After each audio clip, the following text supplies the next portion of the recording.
4 teens filmed an attack that went viral. 2 days later, their victim was gone. The school knew about violence for years, but did nothing until it was too late. Superintendent's funeral comments sparked a federal lawsuit and community rage. This viral video didn't just humiliate a teen, it allegedly ended her life. Hey everyone, and welcome back to 10 by 10 Confidential, where we dive deep into the stories that matter, expose the truth that others won't touch, and hold the powerful accountable for their actions. Now, let's dive into a case that will make you question everything you thought you knew about school safety and institutional accountability. February 1st, 2023, Central Regional High School in Berkeley Township, New Jersey. A routine Wednesday morning that would end in tragedy and expose a systemic failure that had been building for years. At approximately midday, 14-year-old freshman Adriana Kuch was walking through a school hallway when 4 of her classmates allegedly initiated a brutal physical assault. According to her father, Michael Kuch, the attackers struck her repeatedly with a 20-ounce water bottle before transitioning to punches and kicks. The assault was not spontaneous. It was planned, coordinated, and executed with cruel precision. Adriana suffered severe facial and leg contusions. Her father reported that she lost consciousness during the attack. School safety officers and teachers allegedly intervened, but here's where the institutional failure begins. Instead of calling emergency services or law enforcement, school administrators sent Adriana to the nurse's office for basic first aid. No hospital transport, no police report filed by the school, just Band-Aids for injuries that extended far beyond the physical. Michael Kuch took matters into his own hands, bringing his daughter directly to the Berkeley Township Police Department to file a formal report. But the damage had already been done, and not just the physical damage. One of the 4 assailants had filmed the entire attack on their phone. Within hours, that video was uploaded to social media platforms, including TikTok. The stated purpose, according to legal documents, was to shame the victim and make a public spectacle of her agony. This is where modern bullying diverges catastrophically from anything previous generations experienced.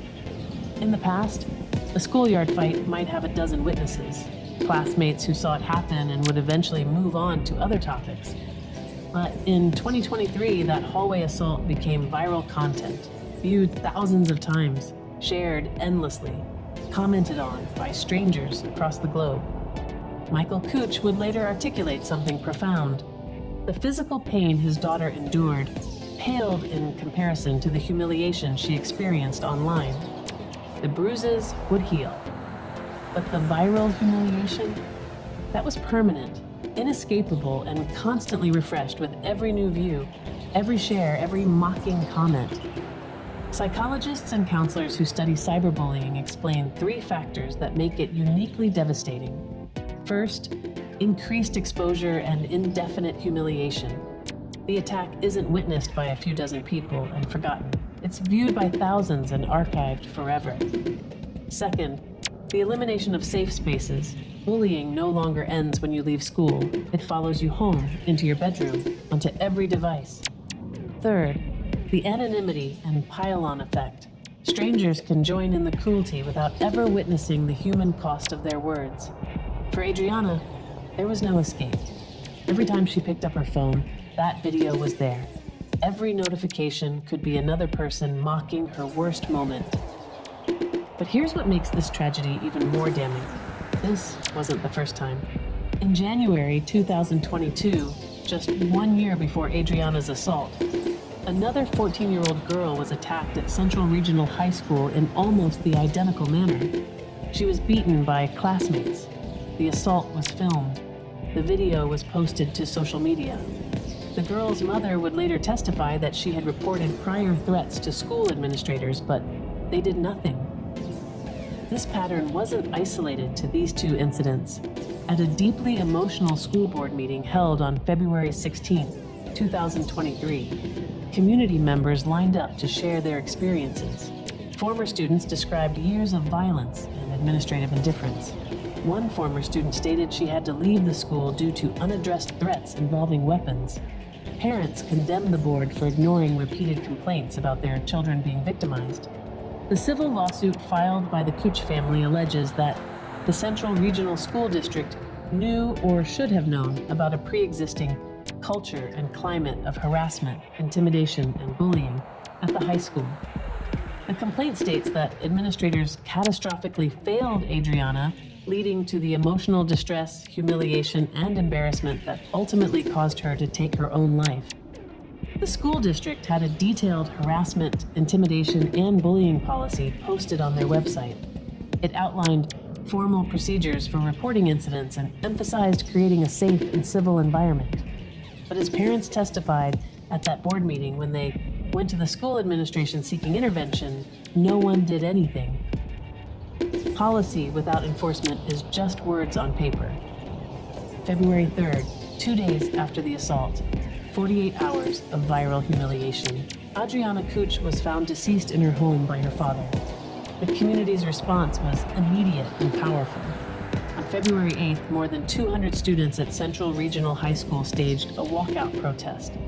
They didn't just walk out, they demanded systemic change, accountability, and recognition of what they described as a pattern of institutional negligence that their administrators refused to acknowledge. The February 16th school board meeting became a moment of reckoning. Students, parents, and former students offered testimony describing a culture of incompetence and unaccountability by adults, who they felt failed to see or hear suffering children in their midst. The anger was palpable, the grief was profound, and the message was clear. This tragedy was preventable. The Ocean County Prosecutor's Office moved quickly on criminal charges. 4 juveniles were charged, 1 with aggravated assault, 2 with conspiracy to commit aggravated assault, and 1 with harassment. That 4th juvenile would later receive an additional conspiracy charge. Because all 4 were minors, they were not publicly identified and were released to their guardians pending future court appearances. This decision sparked intense public backlash. Many in the community argued the assailants should face adult charges for what some called attempted murder or even murder itself, given the outcome.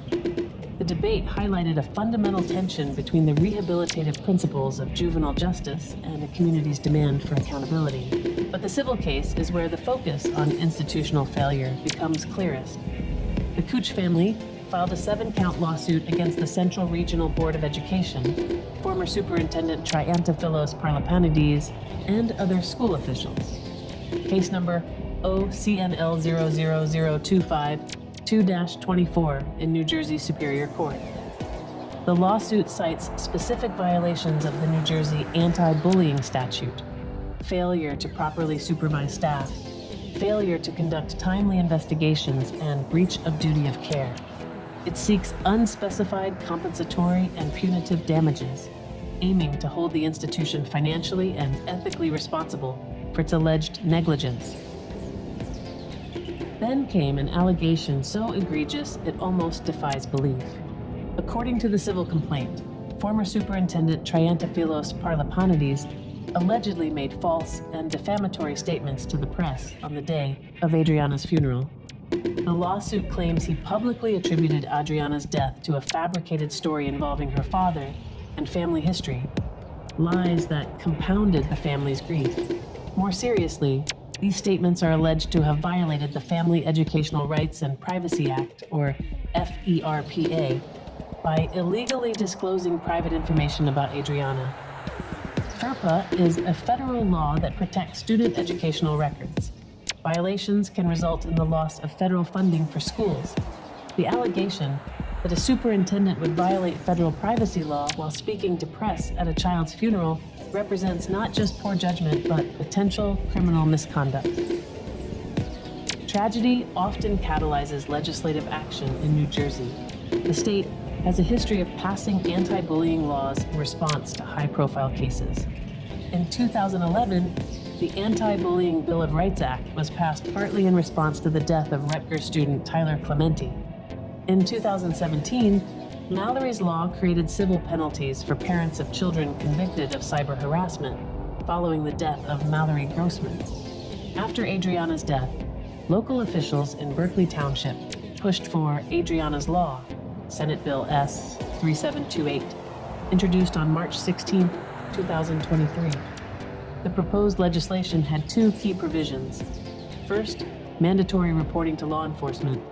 Any school employee witnessing or receiving a report of an assault would be required to immediately notify the principal, who would then be legally obligated to report the incident to police. This would eliminate administrative discretion that might lead to incidents being minimized or ignored. Second, consequences for filming and distributing assault videos. The law sought to create explicit criminal penalties for anyone who films an assault on a minor and shares it via text or social media. This provision acknowledged that digital dissemination of violence constitutes a distinct form of harm, a re-victimization that can be as damaging as the original assault. The bill had widespread public support. The Berkeley Township Council passed a resolution endorsing it.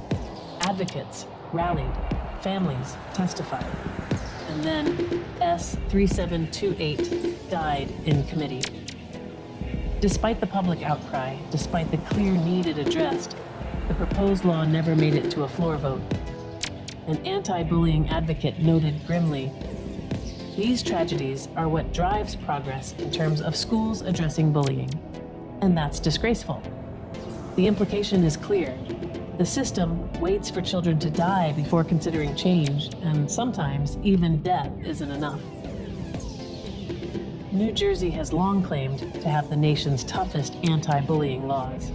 The 2011 Anti-Bullying Bill of Rights Act mandates that schools have anti-bullying specialists, safety teams, and strict timelines for investigating incidents. On paper, it's comprehensive, but analysis reveals it's largely reactive rather than proactive.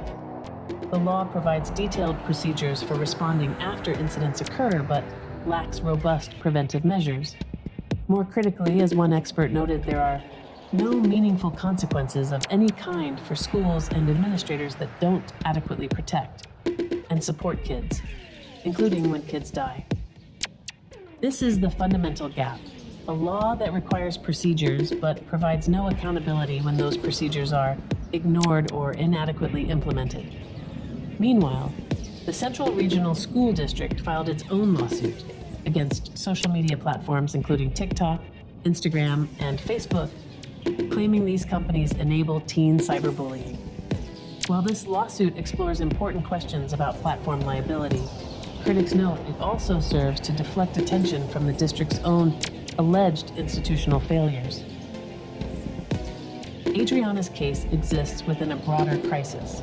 According to the Centers for Disease Control and Prevention, 30% of teenage girls reported seriously considering suicide, twice the rate for boys. For LGBTQ+ girls, that number reaches 50%. Research shows that young people who experience cyberbullying are 4 times more likely to have suicidal thoughts. The COVID-19 pandemic exacerbated these trends, as devices became the primary social connection for many adolescents, intensifying both the importance and the harm of online interactions.